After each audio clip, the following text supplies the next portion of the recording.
Hey, Pete. Hey Mia, what's up? We're about to record an episode of Share the Load. Yes, we are. Can you tell us about it? Yeah. Share the Load is a time to reflect on the division of labor within our personal relationships. When it comes to the burden of daily life, how do our evolving views on identity and work determine how we share responsibility?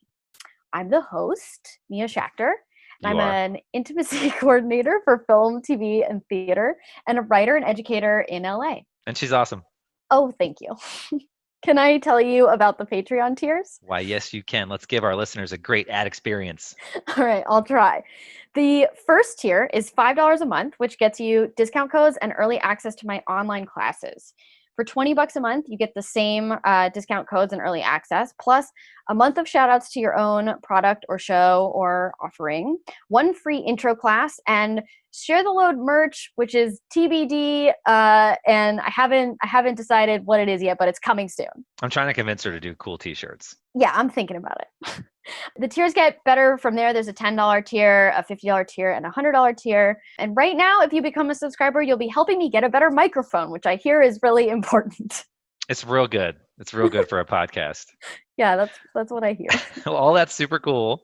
And if I didn't want to be a subscriber, which I am, how else could one support the show? You can write a review on iTunes, on Apple Podcasts, which really helps direct other people to the show. It improves SEO, from what I understand.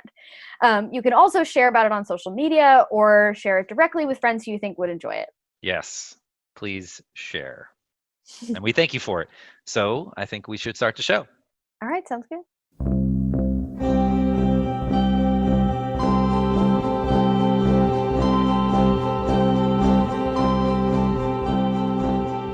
I'm your host, Mia Schachter. I'm an intimacy coordinator for film, TV, and theater, and a writer and educator in Los Angeles. Today I'm talking to Augustus Prew. He's an actor and a friend known for various shows such as The Morning Show, Pure Genius, Prison Break, and Special. Hi, Auggie. Hi, Mia. How are you? I'm so glad you're here. I'm so glad I'm here too. How am I?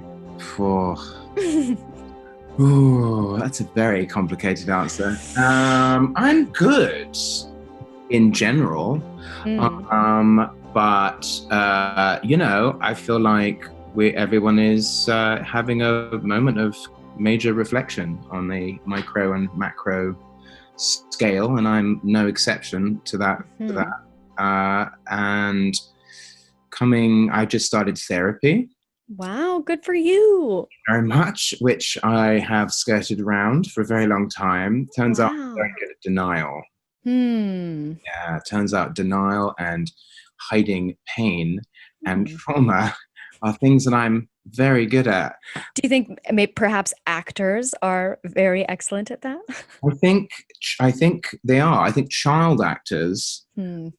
This is what I've becoming. This is the up and down of my life right now. It's sort of a bit hormonal and emotional all over the place, and also that's a good thing because it's things that I've not allowed myself to feel, but also can be very overwhelming at times, and I can misrepresent myself at times. But then also that's part of it, because then you say something and then you realize that you don't think that, and and allowing yourself to go there and all that stuff, and self-censorship and all that good crazy stuff that kids who acted since they were 10 like me have kind of, I guess, been, I don't know, there's a lot of unchecked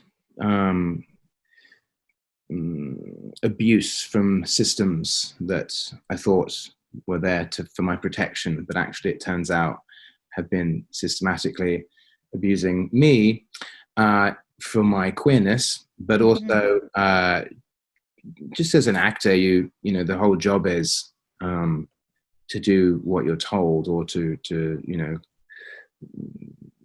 deliver the director's vision, to deliver the writer's vision as truly as you can, and be as truthful in the moment as you can be. That's the kind of acting I do. It's what I'm interested in. But if you've been doing that since you were 10, your entire self-worth becomes wrapped up in everyone else's opinion of you. And, in terms of, I don't know, the sort of balance of work and life, there isn't one. And I always thought there was one, but there isn't with me. It's actually just an act. I'm just acting in my daily life performatively. And instead of sort of creating that balance, I found that my entire sense of self-worth was wrapped up in everyone else's opinions. And that's tough because it leads to sort of irrational behaviors, and it leads to your subconscious screaming at you until you listen. Often through your gut and your nervous system. Yeah, it's not a coincidence they have a gluten allergy. Right. Of course not. Well, it sounds like you aced therapy and can quit now and graduate to the next thing.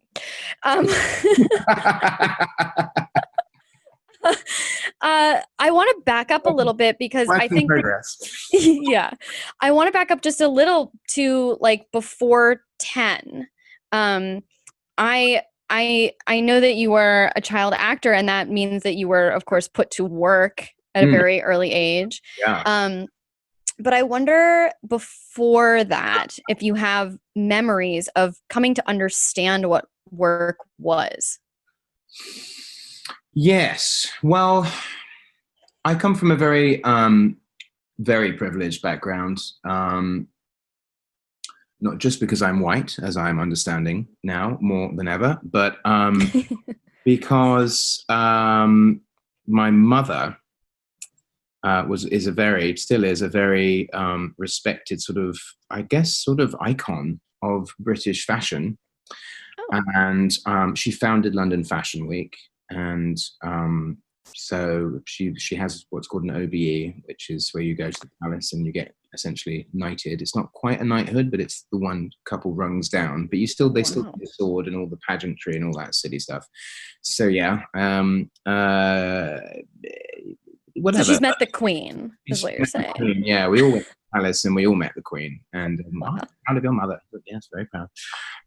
But as a consequence, my idea of work was always about, and I think this was instilled in me from a very young age, that I'm again only realizing now, sort of unlearning these things, is that work to me was about, for my mother, was always about sort of self-expression and about, it wasn't just a job. It wasn't just something you did. It was something you were, something you are. It was like an all-encompassing part of your life that wasn't optional. It wasn't something you punch out of. And we were sort of instilled essentially with, I guess, a kind of pressure to be very successful. And which is absolutely not a bad thing. But I think because my parents are of the generation they are from, a lot of their good intentions sort of turned into results-based thinking. And because my mum is very in fashion, it's all about aesthetics and how things look rather than how things actually are.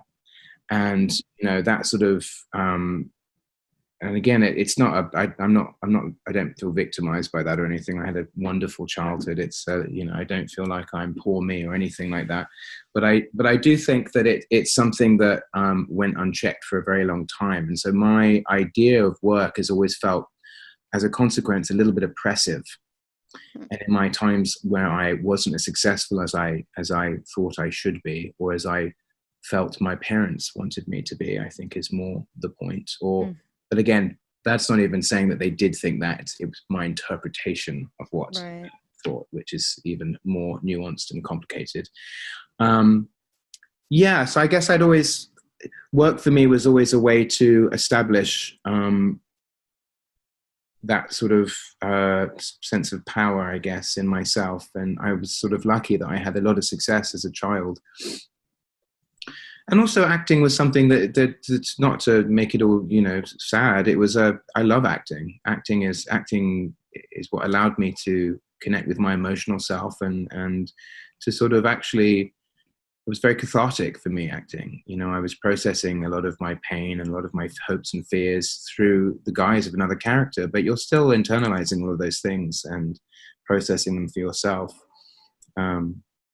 It's just, some thought patterns are more conducive than others to sustainability, shall we say, and keeping that up and keeping a good self-image. And acting doesn't lend itself necessarily to good self-image. Right. It just comes with the territory. It just is what it is. And I think I didn't understand that for a long time. So that it's quite a complex relationship. Of course. Work. Yeah. And my dad was a photographer. So, work for him, there was always I think he struggled with that a lot as when we were growing up. Work, I think he wished more than all of us that he could just clock out and just forget about work and it not be something that he felt like he was being judged, I think. He's a very successful photographer, but again, when your work becomes some sort of quantifying meter of how good you are as a person, it becomes can be quite a harmful relationship that kind of takes away the joy out of something that I think spark joy. Right. At one point that sparked joy. Yes, exactly. I'm curious, and I'm tying this together because I'm your friend, but Sure. I'm curious about kind of when and how you began to understand that you were queer, and if there was conscious thought about that being something that you needed to deny. Yeah. And then if there's perhaps now even unconscious thought that you can identify in retrospect. Yeah, all of the above. I mean,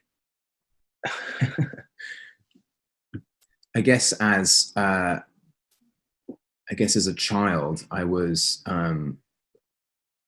let's say, not afraid of playing doctors and nurses. And I think I was sort of someone who would be open to playing that game with whoever my parents invited over, and was always quite open about exploring my sexuality as a child, I suppose. And then told my mum about this one day, and her reaction was that that's absolutely not allowed, and you absolutely have to stop doing that right now, and you absolutely have to stop doing that with boys. That's absolutely categorically a terrible thing. And to hear that coming from someone who founded London Fashion Week is obviously... I know. I'm like, who were her friends? This is it. I mean, a lot of her, I think, we have these conversations now. Of course, she regrets ever saying anything of the sort. But, I think it was the early 90s, and AIDS was all of her friends. And she had basically lost all of her friends. All of her gay friends had died pretty much. And I think it was a really hard time for queer people at that time. And I think my mum didn't want me to suffer in that way. Now, of course, that is flawed thinking and internalized homophobia and all that stuff. And yet that was what happened. And that is what it is, really. It's just, that's trauma, isn't it? That's how trauma cycled through generations, and that's what that is. And I don't blame her for that. I think she was well intentioned and she was trying her best, and I can't fault her for that. Although it did end up hurting me. And in terms of my, there was a dark period in my teenage years where I would suppress what I knew were gay thoughts. If I was attracted to a man, or if I got a boner that was inappropriate or that I felt pain about, which happened usually if there was a guy in the room who I had a crush on, and I had a crush on a tennis player who was teaching us tennis, and I tried to rationalize how attracted I was to this tennis coach. Privilege, what a privileged childhood. I also had a tennis coach. I am who I am. But yeah, I mean, so yes, that was really tough. And I had girlfriends, and I dated a girl who you met and who knew, I believe you knew. Yeah. And I will not, out of respect for her, not say her name, but we both know who I'm talking about. Yeah. And I dated her for about almost 6 years, and I thought I was going to marry her, and we were very much in love, we were very, sexually active, and we had a lovely sex life until I did a movie where I met a guy who I fell in love with, my co-star on a movie, who will also remain nameless because I haven't got permission to talk about him. So I won't say his name out of respect, though I think he would probably be fine, but I'll leave his private business out of this. But we fell in love on this movie, and I ended up breaking up with my girlfriend and moving to LA to be with this guy. And, it was, I remember thinking at the time that if I had been so wrong about the most intimate part of who I was, what else I not know? There must be everything that I'm wrong about, which it turns out, ironically, I was right about.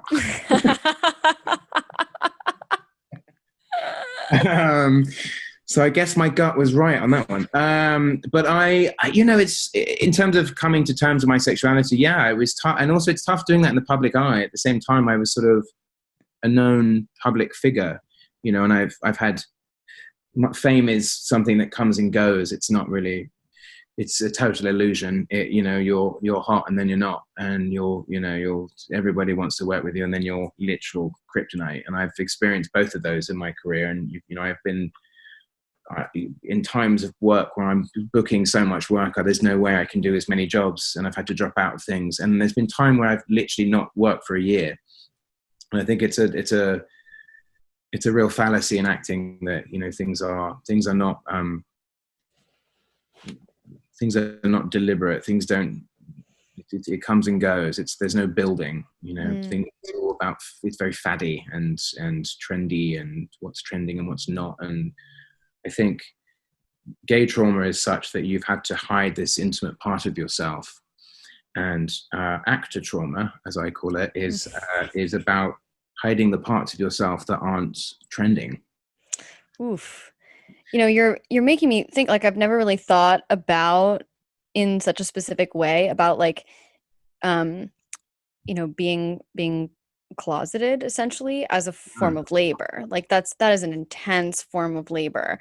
And I would imagine that there's even I never really had to come out. My dad once asked me if I was dating anybody, and I was like, yeah, her name is blah blah blah, and he was like, oh, okay. And that was like it, Yeah. like that was the extent of my coming out experience. It should be. I agree. I mean, there's a little more to that story that maybe I'll share at a later time, because I then had to tell my mom, because my dad was like, I don't want to, now I know something that mom doesn't know. And then well, I'll just tell it now. I called my mom and I was like, Mom, hey, there's something I need to tell you. And she had just gotten off of her yearly work cycle was working up toward this one event every year, basically. And before said event or something. It was immediately following that event where I called her and I was like, hey, I just need to tell you something, because Dad knows and you don't know, and if I'm gonna move the mic away from my face when I say this. And I was just like, hey Mom, I just want to let you know that I'm seeing somebody and they're a woman. And she goes, what? and I was like, yeah. And she was like, I'll talk to you tomorrow, and hung up the phone. And I wasn't, it was in no way, my mom was not, she just was like, I can't process this right now. I just had my biggest of all, the entire year leads up to this. I cannot process more information. I'm having a bottle of wine and I'm going to sleep. Yeah. And then, the next morning I woke up to a text message thanks for telling me, sweetie, I'm sorry I reacted that way. And that was it. That's wonderful. And obviously, disclosure, I know your parents, because your dad was my manager for years, and he's a very lovely man. Yes, my parents. But so I never had to do the labor of hiding who I was in that sense. Right. But I know from my own, and I mean I'm speaking just from my own experience, and I'm wondering if this kind of resonates with you, that there's a certain addiction that we accrue to to work. Mhm. And when there's suddenly space in our brains where we don't need to do that work anymore, Mhm. there's like this, like we don't always know what to do with ourselves anymore. Like I don't have to think this anymore. Yeah, I think that's why I became hyper aware of all of the things I've just sort of bulldozed you with in terms of my mental health right now, is because, you know, once you remove the displacement activity, you're just left with the underlying sort of neuroses that drives you to do those displacement activities. And yeah, I mean, I think it's kind of it's the best of times, it's the worst of times, but it's, I will say a silver lining of the quarantine is this ability to self-reflect on a national scale. Yeah. And I don't think it's a coincidence, you know, in terms of what's happening in the country, in terms of race relations and, this sort of, I think at this stage, undeniable raising of consciousness, specifically amongst white people, and the sense of outrage that white people are feeling, which is problematic in itself, because Right. you know we are centering ourselves in a narrative that has, you know, And that we've been able to ignore it right for and so long at all. let's we have to be honest. I went to a socially distanced hangout about 3 days ago in a friend's backyard, and it just devolved into this screaming match Wow. where all my friends accusing each other of being racist, basically, which is true. And this is, you know, there's really no way to sugarcoat it. It's unfortunately, if you've grown up in the society in which we all grown up in as a white person, you are complicit. That's Right. that's, you know, and I think that truth, I think, is sitting because of what you just said. The dynamic at play is that people have had their displacement activity, they've had their security blankets essentially taken away from them, and so we're just left with this cold, hard reality that's undeniable. You know, if everybody's just sitting there with this information, and I think it's been a really kind of incredible thing to watch. Actually, it reminds me of, although I would, you know, be careful to make comparisons between the queer experience and the Black experience because they're very different. But I will say from my own experience, the idea that these systems that were supposed to be there for one's protection, that were supposed to kind of maintain safety, I suppose, are the very systems that have been oppressing Black people specifically for a very long time, and in a different way, queer people. And my own experience of that has been was very challenging, and I think finding solidarity in helping my Black friends and in helping that movement has confirmed a lot of the feelings that I have felt and was ashamed of in myself because of my queer experience from those systems. Yeah. And so that's been interesting on a personal note. But it's, you know, it's I feel like I'm back at that time when I realized I was gay when I was 24. And I'm glad that I realized then that if I had been wrong about that, what else must I be wrong about? And I think when it comes to race, I will hold my hands up and say that I didn't realize, and I didn't realize my own complicity in that. And that's opened me to, if I was wrong about that, imagine what else I must be wrong about. And I'm just sort of in a very open space right now. I'm just trying to sort of, in terms of where we're at culturally as a country, I'm just trying to help that dialogue by using my platform. Yeah. You know? this thing I think that I thought was this really scary thing of having this public platform, that I think for a long time I actually felt really intimidated by my power, and just the power of having a public platform is scary because it opens yourself up to judgment. But also at the same time, you can help people amplify voices, and that's Right. been kind of that's up to now, that's been what I've been doing. I'm just reading basically lots of Black literature, and I'm currently reading The History of Racism by Ibram X. Kendi, and that's an amazing book. And I'm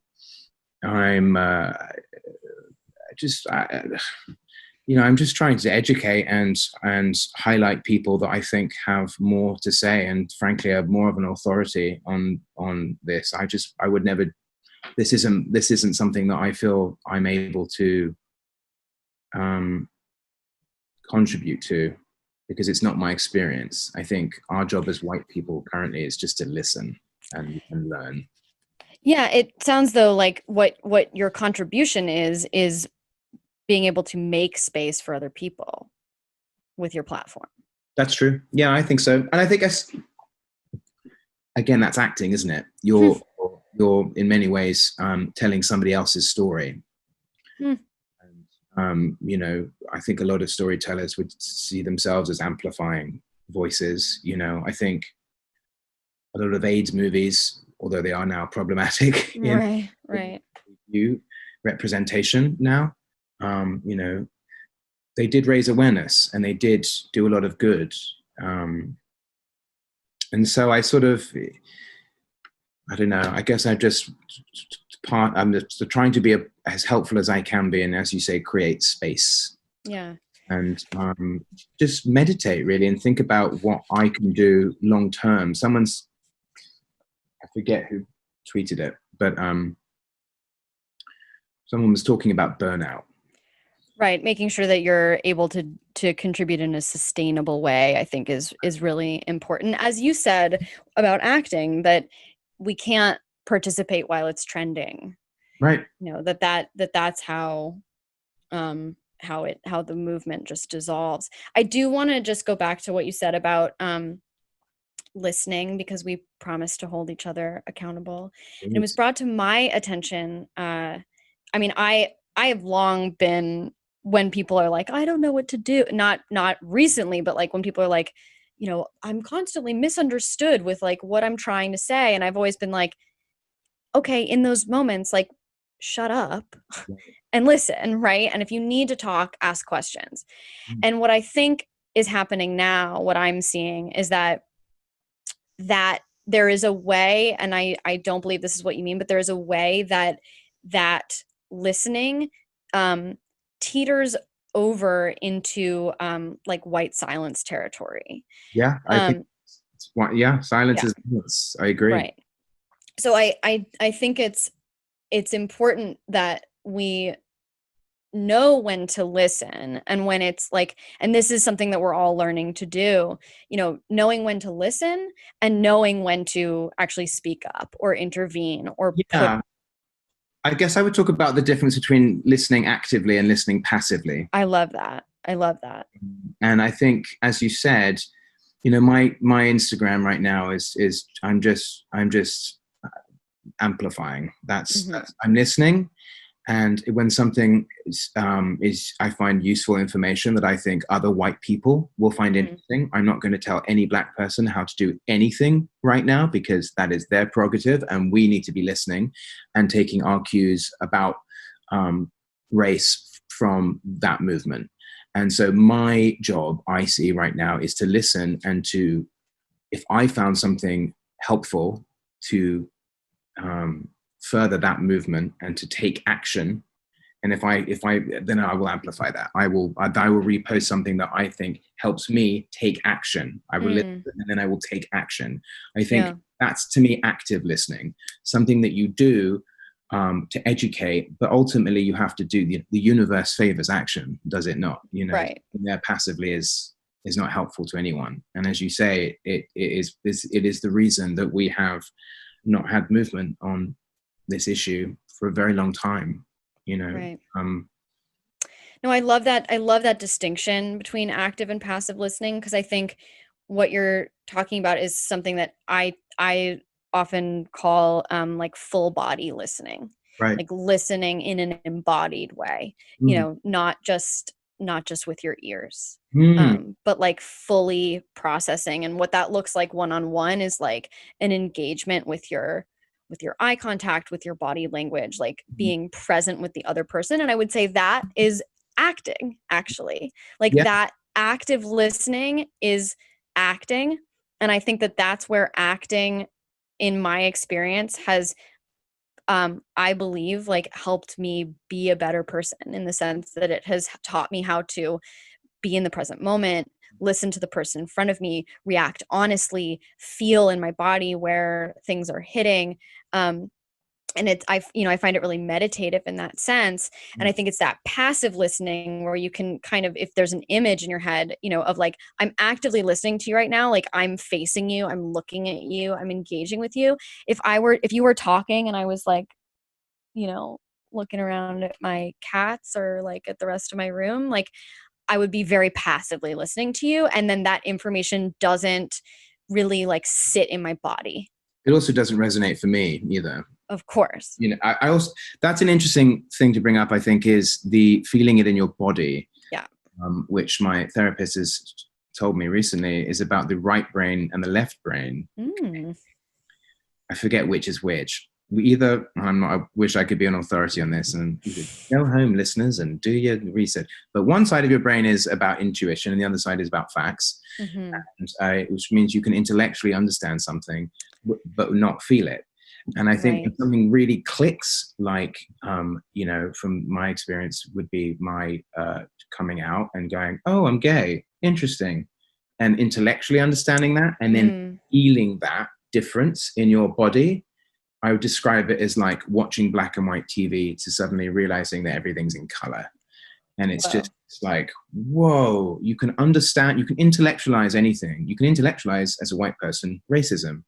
But I think an interesting thing that I think is happening is that people are now feeling it. And that's why people are taking action. And I think that comes down to them listening properly, as you just described, actively listening. There's two things I want to say. One is that you're the second person to use that metaphor of living in black and white and suddenly living in color on this podcast. Interesting. Yeah. And they talked about it in terms of their gender identity, like realizing that they were non-binary. Yeah, that would be, again, not the same experience, but certainly a similar one. Right. Yeah. And then the other thing that you're saying, I recently had a conversation with a dear colleague, someone who I really adore and respect, that I work with. And she was talking about the difference between those of us who are intellectually understanding racism, the power dynamics involved there, the systemic nature of it, like the way that it is not just these like single incidents, but that it is like perpetrated from through everything. You can intellectually understand that. There's a difference between people who can intellectually understand that and people who really have it in their hearts and their bodies and are capable of living it, like living out that kind of thinking, if that makes sense. Yes. Moving through the world with that as like something that you feel and not something that you that you only intellectualize. Of course, also being able to intellectualize it, but also having the added layers of feeling it in your body and being able to understand it on what can become an intuitive level, because you no longer have to kind of like go back and forth in your head between like, is this right? Is this right? I'm not totally sure. Let me Google it. Second nature. It's in your body. Yes. Right. Yeah. I fully agree with that. I think that's a very salient point. From my experience, it's when you really understand a character, when you actually really empathize with the person that you're playing, which can be really hard sometimes if you're playing someone who's not a good person or who you see as a good person. I'm of the opinion that nobody thinks that they're a bad person. Right. everyone thinks they're doing the right thing. It just sometimes their values are misguided. Right. But I think it's when you really truly understand a person, you suddenly feel it in their bones. You know, it's when you put their costume on, when you put the shoes on, when you start trying to make your brain think in the way that their brains think. And again, I guess I'm wondering whether white people have stopped being performative on race. Maybe that's the difference now. Well, it certainly hasn't stopped. I'm seeing it all over the place. But I think that what you're talking about is that more people are moving away from the performativity. That raising of consciousness again. Right. People are listening in a way that they haven't before. But again, even when I'm talking about this, I feel like I'm talking too much. I'm centering myself in a narrative that, you know, has been inflicted on other people. And I even, you know,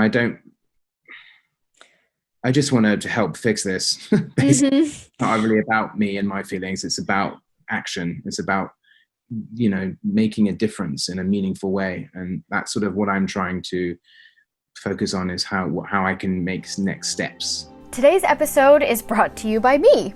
I teach boundary and consent classes on Zoom on a sliding scale. These offer a framework for us to practice the language of consent and find and communicate our own boundaries. I also do one-on-one sessions privately. I'll let Euphomia share her experience with you. Doing boundaries and consent work with Mia has been one of the most transformational experiences of my life.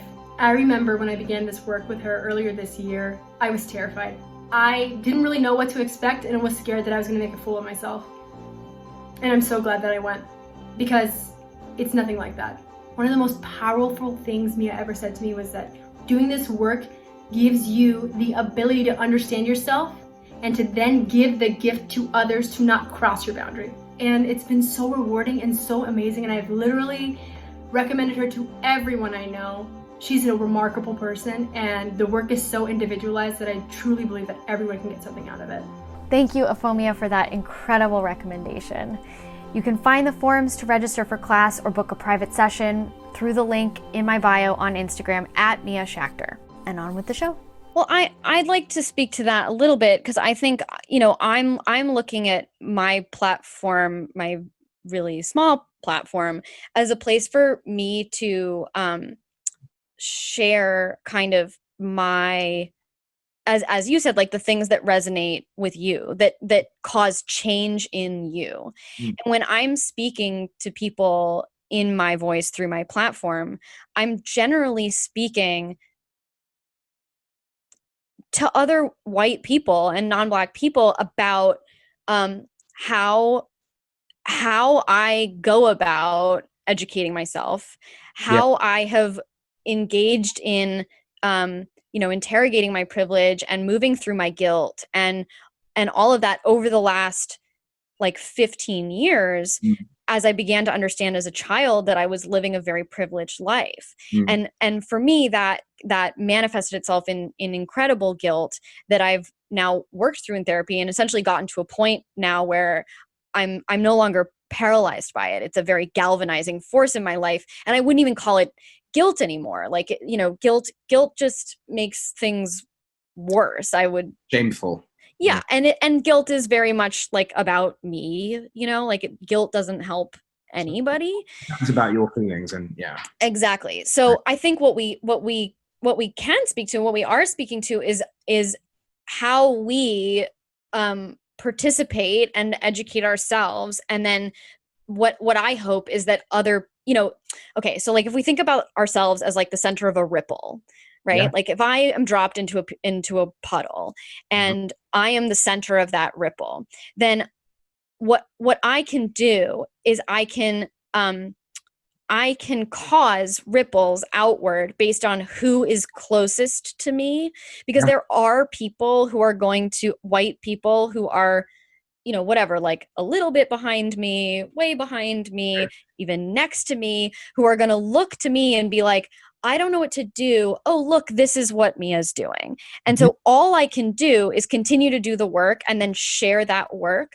And I think where that gets really tricky, you know, in our own heads. And I think you're probably what it sounds like is that you're having a similar experience, is that like sometimes it feels like I'm sharing what it is that I'm doing because I'm looking for a pat on the back or whatever the fuck. Validation, yes. Right. And you know, I check in with that constantly, like, why am I doing this? Why am I sharing this?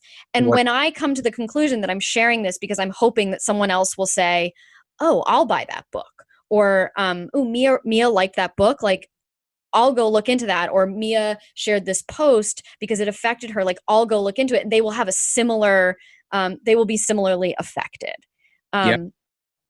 So what I think is absolutely worth sharing and talking about to our peers and our community and, you know, fellow white people is the ways that we have moved through what so many people are going through right now, is this the shock of realizing that racism is still a thing.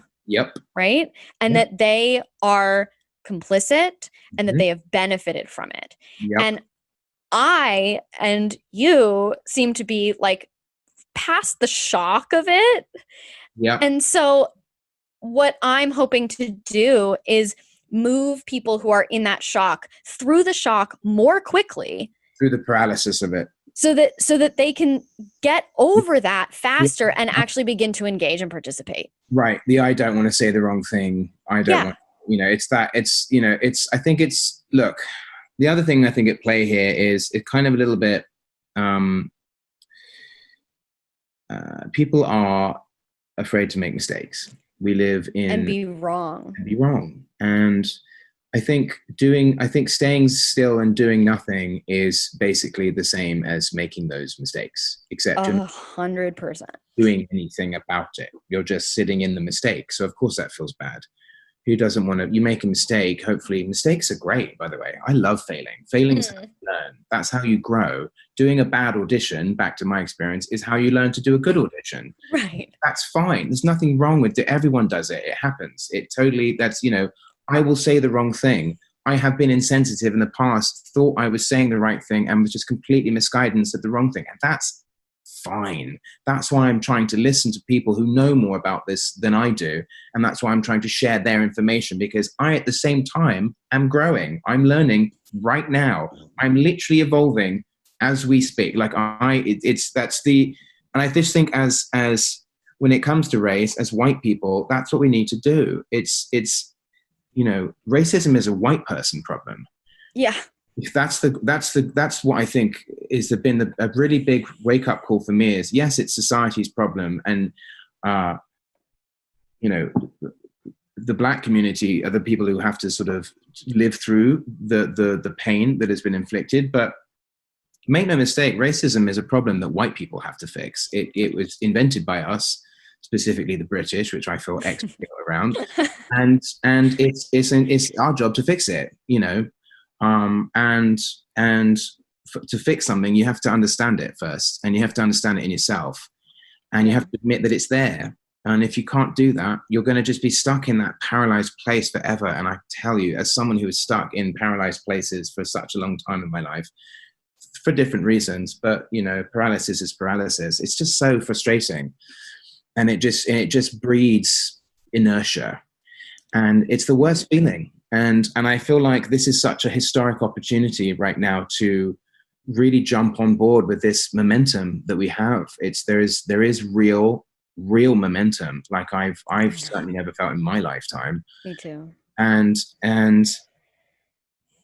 you know, there is this sort of, we live in this cancel culture. Everyone's so angry right now, and that's okay, because you know, we're angry.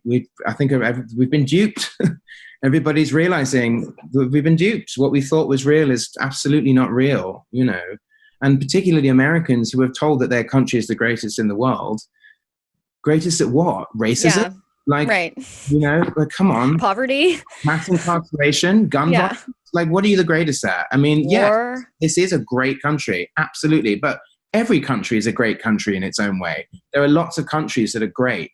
Every country has its problems, and that's okay. You don't have to be perfect. And I think Americans specifically have a narrative where perfection everything is the pursuit of the best way to do so, the most perfect way to do something. How do we make the most perfect union it's in the Constitution. It's enshrined in the very nature of what it means to be American, is to strive to be the best. And sometimes, there is no such thing as perfect. There is such thing as a more perfect union, but there's no such thing as a perfect union. And that's okay. And fragility and vulnerability and being wrong are how you grow. And I just feel like if that was a little more part of the conversation amongst white people, right, person to white person, that would be really beneficial for everyone. Yeah, I think, what you were talking about before about the sort of shattering of that being right and being perfect when you realized that you were gay. Right. And saying, like, what else am I wrong about? I mean, something about that got me very emotional when you said it, and I'm getting very emotional repeating it. And I'm going to now have to think about, like, what it is that about that is really getting to me. But yeah, what you're saying, like, as you were talking, I was thinking, like, if you never say anything, then you never get anything right. If you say 10 things and one of them is wrong, then you're still getting an A-. right. And if we could practice failing, and I love that you're talking about acting and how, like, you get used to this rejection, you get used to failing, Yeah. and getting better at failing, getting better at being wrong, getting better at taking feedback, getting better at not getting defensive. If someone says, hey, that wasn't cool, and you were able to go, thanks for telling me. Or Yeah. if you were able to say, like, I feel a little fragile right now. Let me take 3 deep breaths before I respond to you. Like, what a different world it would be. I know. I've been thinking about, there's a big movement, more vocal, I think, in the UK, as someone who sort of transcends both sides of the Atlantic in terms of the Anglosphere. There's a movement right now in the UK to put the British Empire into the curriculum, which shockingly it isn't, believe it or not. The American West is, but but the British Empire and what empire actually means, and the white supremacy, racism, brutality, that is not a part of the English curriculum, which is I know, appalling. We learned about that. Yeah, we didn't, and I think that's right. Yes, your reaction is. I mean, that's just like if I, like, found out today that slavery existed because I didn't learn about it in 4th grade. Yeah, that's exactly it. And I think if we were able to, as a culture, come to terms with this horrible, just it's the worst. I mean, the British Empire is just enslaved the entire world. If we were to admit that to ourselves, acknowledge that horrible truth, and really, really work to root it out and atone for that as white people and as a culture in general, I think the world would be a much better place. And it leads me to think about, why isn't therapy a central part of growing up? Why isn't learning about the Constitution a central part of school? Why isn't learning how to take a breath before you respond to someone? Why isn't being okay with difference of opinion? Sometimes also things are a little more gray area. I think that's fine.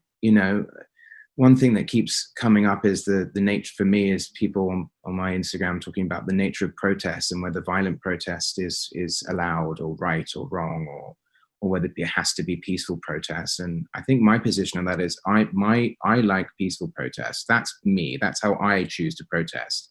But that doesn't mean that other people can't protest in a way that they feel is right. The Stonewall riots, which I benefited from, were a very, very violent riot that triggered a lot of good change. I think violence is not necessarily a bad thing per se. I don't think it's ever going to be the ultimate solution. It's not going to bring people to the table and have people listen, but it doesn't mean that it's necessarily it's a bad thing on its own. I think we have to be a little more comfortable with just sitting in those uncomfortable truths, and just things don't have to be, I'm so black or white, to use a weird pun, but things don't have to be, you don't have to know the answer right now. Just be okay with the fact that maybe you don't know the answer, and that is something to work on, and that's great. Yeah. That's fine. There's nothing wrong with not knowing. I think we live in such a culture where everything has you have to sort of, this is who I am and this is what I think and blah, blah. It's kind of really tied up in that American idea of manifest destiny where you sort of have to know exactly what you stand for all the time. And it's like, you don't have to know what you stand for all the time. You don't have to know, actually. You can be wrong and you can learn and evolve, and that's fine. That's great. I just can also part of the tradition, you know? Yeah. I mean, what you're talking about is making me think of this idea that my therapist has tried to encourage me to recognize, which is that you can hold two conflicting truths at the same time. Like as you said, like I can hold the truth that violent protests get attention. They do get people to listen. They succeed at what they are trying to succeed at. And I can also hold the truth at the same time that peaceful protests do what they do. Like those, and that those can both exist. And to look internally at an example of that, I can have like internalized beliefs that I disagree with, and yet they are embodied and I act because of them and sometimes in spite of them, while I also hold other beliefs that might conflict, and that I need to be able to be, to honor the different versions of myself in me that don't always agree with each other. Like, is it hypocritical that I mean, this is totally like trivial, but like, is it hypocritical that I shave my legs, but I don't shave my armpits? Like, do I need to choose? I mean, that's like silly, but no, it's true. But it's like, well, why one rule for one? I mean, we stop eating pork. Right. We don't eat beef anymore. Do we eat chicken? Yep. Yeah. Right. That's why. Don't know. Don't know. I love pork the most, but they're very intelligent pigs. Whereas chickens are their lives not as important because they're less intelligent? That's a slippery slope right there. That's very inconsistent. I am wrestling with that one right now, and I'm in the middle of that, and I don't know the answer to that one. And I'll let you know when I come to something a little more confirmed, because I know right now I'm sort of trying it, and that's fine. Right. I love that example, and I'm aware of the time, and I know that we have to wrap up, but you're just making me think of these like arbitrary lines that we kind of draw. And then but I think that what we do, and I think this is true of sexuality and gender too, and I deal with this myself, is like, if I decide that I have a certain gender identity or sexuality, I don't feel from myself permission to change my mind. Like, I set up this line, and then if I state the line publicly, I feel that I can't move the line.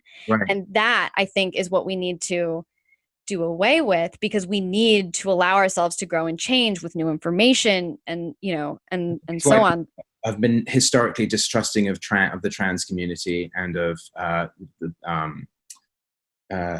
bisexual community, because it's sort of, there are people who are comfortable with it's not either or. I think we've just been taught to think that things are either this or that. That's just how we've been conditioned to think, and the truth is that's not how reality is. And I think we're just catching up with that fact now. Right. Wait, you said you are what of the trans community? I think it's why historically people have been unable to empathize with people. I'm talking about heteronormative culture specifically. Because they want clarity. Because they want clarity, what's going on here. It's the same with people who are bisexual. It's, or gender queer. It's just anything that straddles the in-between. Right. Like, what do I call you? How do I explain you to my friends? Exactly. I think people just long for simplicity. And while, some things are simple, some things aren't. And that can be, as we said, both true at the same time. It's an irony that is nevertheless very true. Yeah. All right, Auggie, well, I have to ask you my closing question. Hit me with it. All right. My closing question is, can you give me 3 experiences or pieces of media or relationships or people, whatever it is that comes to you, that have brought you to the way that you think today. Ooh. My husband. Ooh, Jeffrey Self. Can you expand on that a little bit? He's been a really good person for me. He is he's a obviously a queer person who grew up in the South, ended up having to homeschool himself because school was too dangerous for him as a gay person, and sort of has been through many hard experiences in his life, but has always known who he was and has never compromised on that. And that has sometimes got him into a lot of trouble.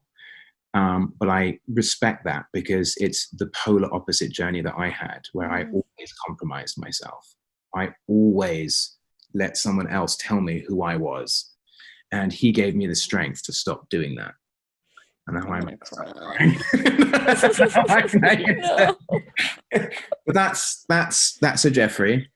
I'd love for someone to say that a conversation that they had changed their life or something like that.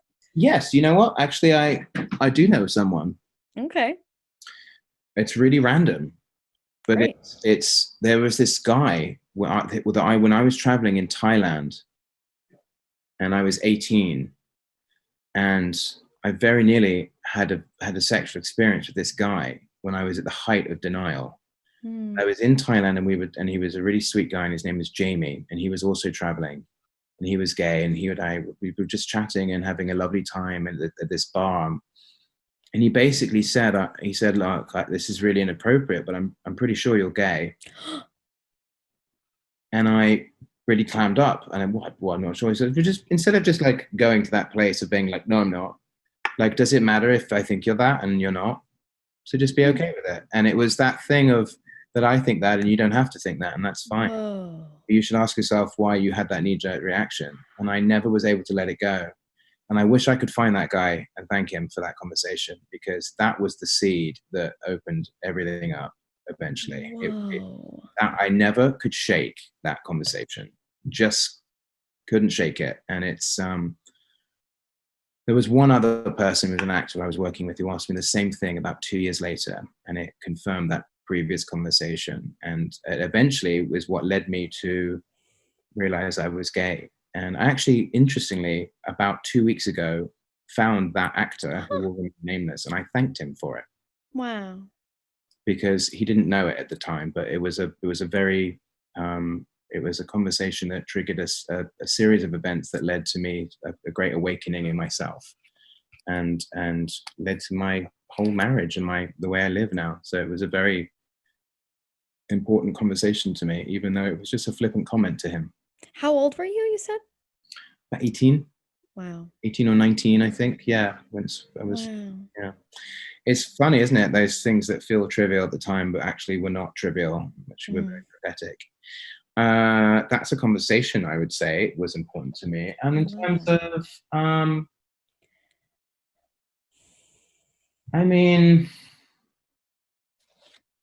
trying to think other people, someone else, I'm trying to think of something profound. It doesn't have to be a person. Profound and amazing that someone said to me. Or something that you've... You know what? My mum always understands me far more than she lets on. Part of her charm. But she, ever since I was a kid, she always said, never be scared of taking risks. And she always said, whenever something's really scary, just take a deep breath and go for it. She said that advice to me all throughout my life. Just take a deep breath and go for it. And it happened when I moved to LA. It eventually happened when I realized I was gay, and she slowly started to come around and said, well, if you really think this, then just take a deep breath and go for it. And it was always, in this weird sort of slightly problematic in that example, but also very well meant, very well mean, her intention there was to soothe my anxiety and just kind of what we were talking about, but just about taking a breath and just dialing down. It's not everything. Not everything is life and death, and I've always struggled with that. And I suppose that advice has always been very helpful to me. I always take a deep breath and go for it. That's beautiful. Have you ever given her that advice?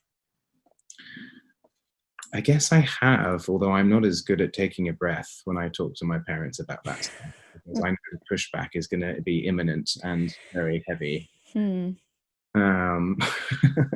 So I often will take a deep breath and then I'll go for it too much and get worked up and angry and completely undo all the good work that I was trying to do. But hey, I'm learning. We all are. All right, Auggie, where can people find you?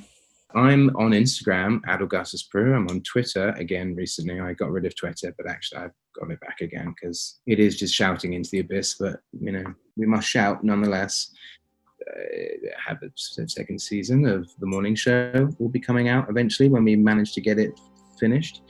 I have another very exciting show that I'm not allowed to tell you about, but you'll hear about very soon, which is exciting, which is going to be talking about soon. You could find me in the TV show Special, which is a wonderful show about queer shame and disability and the intersectional sort of struggle with that. And that's on Netflix, right? On Netflix. I don't know. I've been working since I was 10, so if you're really that interested, just type my name into Google and those which is a bit of a horrible thing to say, but Google me. Google me, baby. Google me. I'm on Instagram at Mia Schachter, SCHACHTER, and you can follow the podcast at Share the Load Podcast. Special thanks to Pete Ziarto at Director Pete on Instagram for recording, editing, and producing help, and to Tyler Fjeld for the music. You can reach me at podcast@sharetheloadinc.com with questions or comments. All right, Auggie, this was lovely. I love you. Thank you. I love you. Thank you for doing this with me. Of course. Thanks for having me. It's my honor. Thank you.